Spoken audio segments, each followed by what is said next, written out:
네, 오늘도 시청자분의 한 사연을 짚어보고자 하는데요. 8살이면 이제 갓 학교에 들어가서 친구도 사귀면서 한창 뛰어들 나이죠. 그런데 경남 창원 진해에서 8살 아이가 뺑소니를 당해서 생명이 위독하다고 합니다. 현재 뺑소니범을 추적하고 있지만 이게 쉽지 않은 상황이라고 하는데요. 먼저 당시 상황이 어땠는지 저희 이은후 취재팀장이 피해 아동의 부모님과 어렵게 인터뷰를 했습니다. 들어보시죠. 제가 잠깐 커피를 하나 사러 갔다가 나오는데 쿵 소리가 나더라고요. 네. 크게 쿵 소리가 나서 옆에 사고 났다 싶어서 옆에 쳐다보니까 가게 앞쪽에 아이가 쓰러져 있길래 설마 우리 애인가 싶어서 뛰어갔는데 우리 애더라고요. 엄청 빨리 오면서 백미러로 애 머리를 쳤어요. 백미러로 애 머리를 치면서 백미러가 부서졌거든요. 신차도 있었어요. 제가 사고 나서 매충원에 갔으니까 네. 내려서 그 사람이 이제 애 근처로 왔었고, 이제 제가 주위에 있는 분들한테 신고 좀 해달라고, 119 좀 신고 좀 해달라고, 이렇게 연락을 하고, 주위에 사람들이 이제 모이고, 차를 타고 엄청 빨리 가버렸어요. 네, 이번 사건부터는 두 분과 또 함께 하는데요. 김복주 한국범죄학연구소 연구위원, 오윤성 순천향대 경찰행정학과 교수 모셨습니다. 어서 오세요. 네, 안녕하세요. 네. 일단 지금 아이의 아버지의 이야기를 듣고 오셨는데요. 이은우 기자, 먼저 어떤 사건인지 짚어봐야 될 것 같아요. 네, 그렇습니다. 지난 16일입니다. 이 오후 3시 30분, 이 경남 진해의 한 도로에서 이 과속으로 추정되는 이 차량이 이 뺑소니 사고를 일으킨 사건입니다. 이 차량은 검은색 네. 로체 승용차였고요. 네. 이 원래는 이 사고 차량이 이 8살 장모군 피해자예요. 8살 장모군을 치고 바로 도주했다고 알려졌는데요. 사실 이 아이가 차에 치여서 쓰러지자 일단 차에서 내려서 몇 분 정도 상황을 살폈다고 합니다. 그런데 사람들이 모여들고 119에 신고를 하자 이 차에 탑승해 빠르게 도주를 했다는 거예요.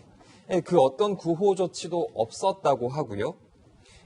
현재 뺑소니를 당한 8살 장모군은 의식불명, 혼수 상태입니다. 그렇군요. 지금 뺑소니로 인해서 말씀하신 것처럼 이 어린이가요, 사흘째 의식불명 상태라고 합니다.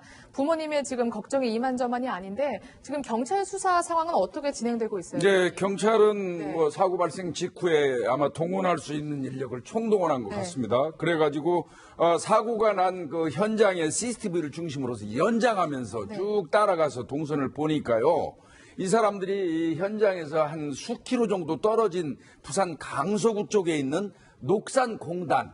저는 분명히 이 공단 쪽에 이 사람들 연구가 있다고 생각합니다만, 네. 그쪽에다가 그 본인들이 운행했던 차량을 이제 버리고 갔던 모양이에요. 그래서 네. 차량은 발견을 했고요. CCTV도 분석을 했는데 운전석, 조수석 양쪽에 남성 2명이 타고 있는 게 네. 확인이 됐다고 합니다. 그렇군요. 남성 2명이 타고 있으니까 그 남성 2명을 잡으면 될 것 같은데 지금 어쨌든 사흘째인데 용의자를 아직 잡지 못했는데 이러한 이유가 있다고요. 네, 지금 이제 그 경찰에서는 그 버려진 차 안에서 네. 지문을 채취하는 데 성공을 했습니다. 근데 지금 이제 그 지문과 연관해가지고 외국인 같은 경우는 이제 외국인 등록을 하기 때문에 네. 지문이 있다면 이제 신원을 확인을 할 수 있는데 아직까지 그것이 좀 어려운 것을 보면은 일단 경찰에서는 이제 불법 체류자로 지금 현재 생각을 하고 있는 것 같아요.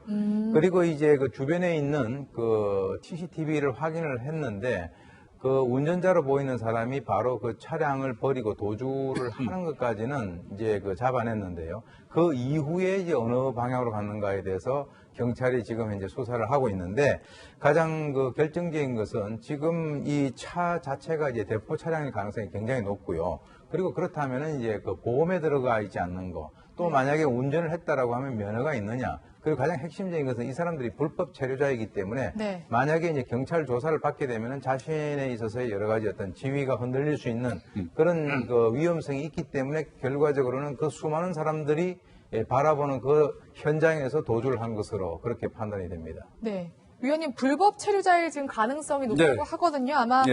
아버지의 이야기로는 러시아계 외국인으로 추정된다는데 그러면 혹시 뭔가 배를 타고 도주했을 가능성도 저희가 염두할 수 있을 것 같은데요. 아마 네. 이 사건 발생하고 난 이후에 불법 체류자일 가능성이 높다고 경찰이 봤다면 네. 아마 그 즉시 해양경찰청하고도 연계가 됐을 겁니다. 그래서 배를 타고 부산 또 항이 또 그렇게 뭐 많이 출입이 네. 많은 곳이니까요. 네.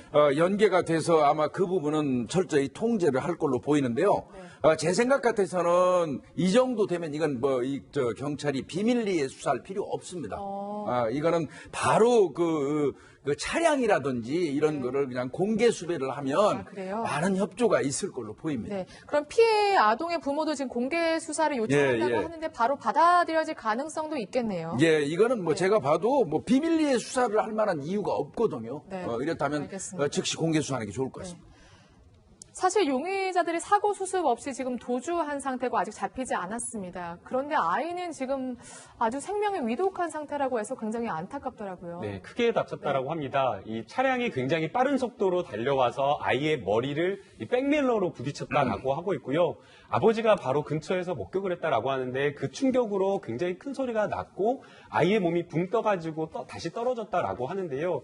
이 충격으로 인한 여러 가지 찰과상이 있지만 역시나 가장 크게 다친 것은 이 처음에 충격을 했던 백밀러와 아이의 왼쪽 머리 쪽이라고 합니다. 네. 복합 골절이 발생해서 이 머리의 뼈나 이런 쪽도 다쳤지만 이 뇌출혈이 일어나서 뇌압이 지금 상당히 올라갔다라고 얘기를 하고 있고요. 네. 지금 뇌에도 지금 멍이 든 상태다라고 하면서 여러 가지 지금 걱정을 많이 하고 있는데 네. 현재로서는 지금 뇌압을 떨어뜨리는 것밖에 할 수가 없어서 다친 충격이 있었던 왼쪽 뇌 부위가 아니라 오른쪽 뇌 부위를 개봉해서 뇌압을 지금 떨어뜨린 상태라고 하고 있고요. 고비가 지금 이번 주 목요일이라고 하는데 제발 조금 의식을 되찾았으면 좋겠습니다. 네, 쾌차해보길 바라겠습니다. 지금 아이의 부모 얼마나 세상이 무너지는 것 같을까요? 저희가 그 이야기를 직접 들어봤습니다.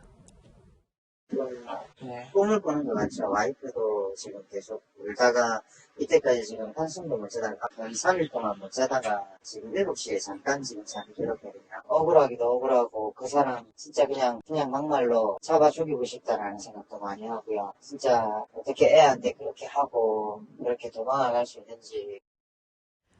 네, 이인호 팀장 직접 이 사건 취재하고 저 피해 아버지와도 통화를 해봤잖아요. 지금 어떻다고 합니까? 네. 네.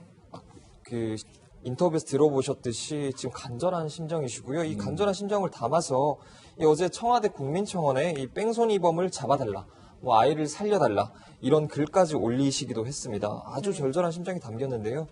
보시면은 이 아들이 영영 떠나갈까봐 두렵다 이런 글도 쓰셨고요. 이 장애가 남아도 좋으니 혼수 상태에서 깨어나 다시 한번 웃는 모습을 보고 싶다 이런 심경도 남기셨습니다. 그 사이 아버지가 전해온 얘기가 하나 더 있는데 네, 어떤 이 얘기죠? 당시 현장을 목격한 목격자들에 따르면 네. 이 차에 동승하고 있던 사람이 2명, 그러니까 운전자와 동승자를 합쳐서 총 3명이라고 합니다. CCTV에는 네. 2명이 찍혔는데 네. 총 3명이었다고 하고요.